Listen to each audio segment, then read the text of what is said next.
ایک وقت تھا 4 سے 5 سال پہلے کی بات، میں خود مسجد میں تھا، انگلش سیکھنے گلشن اقبال جایا کرتا تھا۔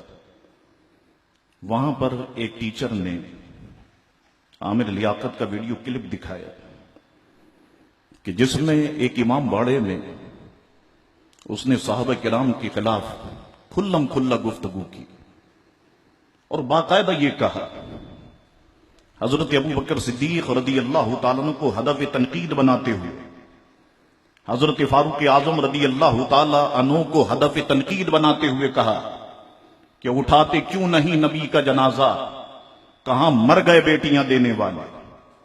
یہ ساری چیز یوٹیوب پر انٹرنیٹ پہ موجود ہے۔ اس وقت ہم نے آواز اٹھائی، لیکن آپ یقین جانیں کہ کوئی ساتھ دینے والا نہیں تھا۔ بہت رویا تھا میں نے اور بہت گڑ گڑایا تھا اور کہا تھا کہ خدا کے لیے یہی وقت ہے کہ ہم گستاخان صحابہ کی زبانوں کو بند کر دیں اور سارے سنی نکلیں اور اس نے جو گستاخی کی ہے اس کی سزا ہم اس کو دیں۔ کسی نے ساتھ نہیں دیا۔ یہاں تو سب کچھ بکتا ہے، یہاں تو بابا مولوی بھی بکتے ہیں، یہاں تو مفتی بھی بکتے ہیں، اور سنی مولویوں کی حالت یہ ہے کہ یہ تو ایک ٹی وی پروگرام پہ بک جاتے ہیں۔ اور بالکل ایسا ہی ہوا کہ مولوی اور مفتی بک گئے۔ پھر ہمارے لوگوں نے اس کی حمایت میں فتوے دیے اور فتوے دینے کے بعد کہنے لگے شاہ صاحب اب اس نے توبہ کر لی، اب آپ کو کوئی حق نہیں پہنچتا کہ آپ اس کے بارے میں جلسے میں گفتگو کریں۔ فتوے لے آئے اور فتوے ہمارے سامنے رکھ دیے کہ اس کی توبہ قبول ہے، اس نے توبہ کی ہے بڑے مجمع کے اندر۔ میں نے اس وقت کہا خدا کے لیے عقل سے کام لو، اگر تم نے اس طریقے سے اس کو معاف کر دیا تو یہ تو پھر ہر کوئی اٹھے گا اور حضور کریم علیہ الصلوۃ والسلام کے غلاموں کی شان میں اور اہل بیت کی شان میں گستاخی کرے گا۔ اس وقت تم کیا کرو گے؟ تو سارے علماء بیٹھ جاؤ اور ہمیشہ کے لیے اس دروازے کو بند کر دو۔ کسی نے توجہ نہیں دی۔ آج آپ دیکھیں روزانہ کوئی نہ کوئی فتنہ اٹھ رہا ہے۔ ایک خبیث اٹھ کے کہتا ہے کہ امام حسین تو باغی تھے، امام حسین نے تو اقتدار کے لیے جنگ کی۔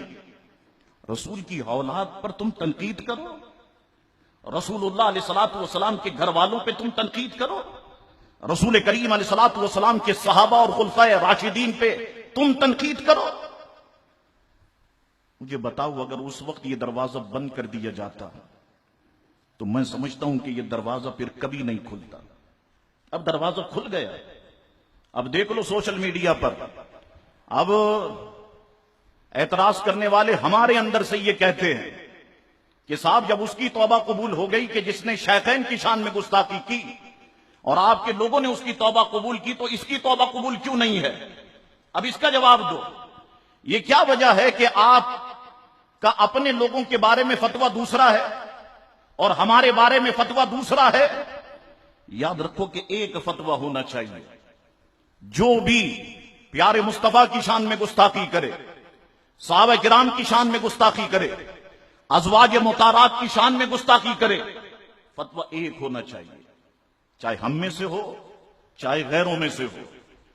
اب جن لوگوں نے فتوے دے کے اس کو بچایا، اب وہ جوابات دیں ان سارے ویڈیو کلپس کا، اور جوابات دیں وہابی اور دیوبندیوں کی طرف سے اٹھنے والے سوالات کا کہ 5 سال پہلے میں چیخ رہا تھا کہ خدا کے لیے اس دروازے کو بند کر دو، تم نے اس دروازے کو کھولا، اب تمہیں اس کے جوابات دینے پڑیں گے۔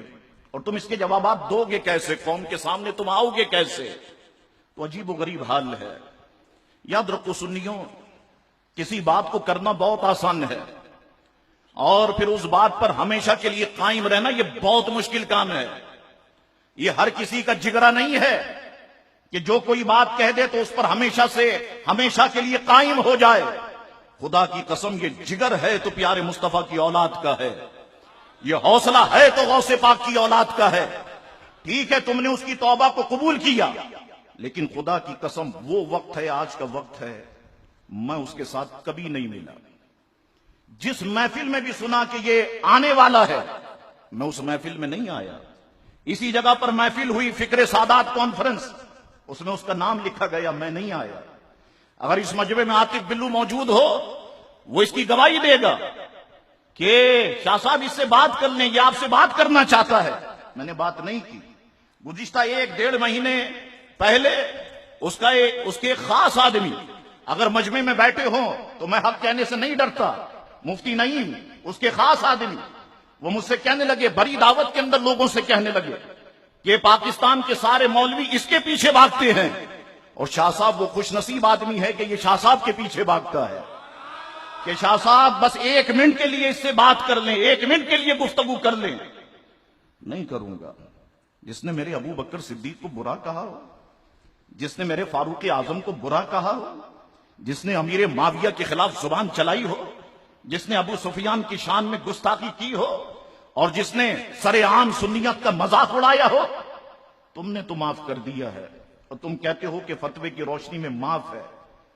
اگر معاف بھی ہے, بالفرض اگر تم کہتے ہو, تو تب بھی میں ایسے آدمی کے ساتھ نہیں بیٹھوں گا, ایسے آدمی کے ساتھ نہیں چلوں گا. تو دوستو, بات کرنا بہت آسان ہوتا ہے, اور اس بات کو نبھانا بہت مشکل ہوتا ہے.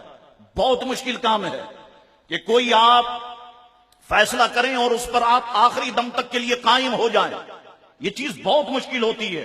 طرح طرح سے مصیبتوں اور صعوبتوں کا سامنا کرنا پڑتا ہے. یہ چیز مشکل ہوتی ہے. کیو ٹی وی پر جب ہم منبر و محراب کر رہے تھے تو اس وقت وہ ڈائریکٹر ہنگورو, غیر مقلد اہل حدیث, وہ کہنے لگا, شاہ صاحب آپ لکھ کے دیں کہ آپ کا تعلق کسی فرقے سے نہیں ہے.